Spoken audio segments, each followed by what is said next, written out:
Should phones be allowed in school? The answer is not easy. The answer includes many categories like benefits, negatives, student versus teacher perspectives, and how this decides whether a phone stays or goes.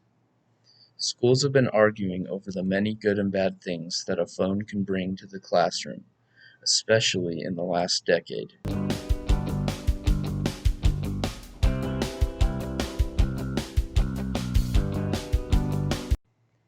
When looking at the statistic of ownership of phones, studies have shown that 88% of young adults and 77% of teens own a cell phone.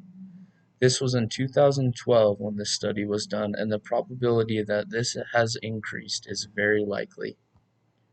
The reason I think phones should be in the classroom is it's easy to dismiss a phone as a straight up distraction when in fact there are many overlooked positives that can leverage the mindset that phones should not have a place in school. Technology can improve students' engagement, motivation, and productivity. It is understood that a student will be more open to learning if they can somehow have their kids and teens find comfort in the cellular devices because they use them for entertainment outside of school. This can lead to them being more mindful of class content if they can read or study it from their cell phones. Phones have an incredible amount of capabilities like the creation of content and many other collaborative outlets. These features can also seamlessly connect to other devices and be easily monitored by an instructor. Having a device in some classes is becoming a modern day expectation as it can be used for so many things besides texting.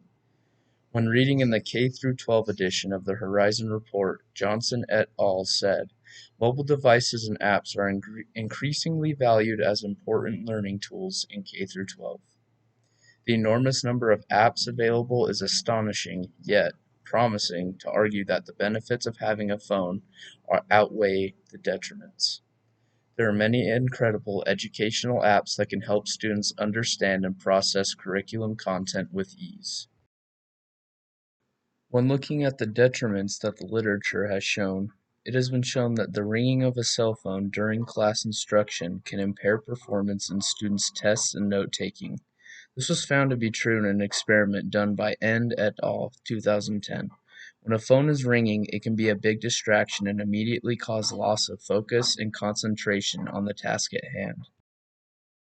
A study done by Rosen et al. 2011, a group of students were split into subgroups that received 0, 4, and 8 texts during a 30-minute videotaped lecture.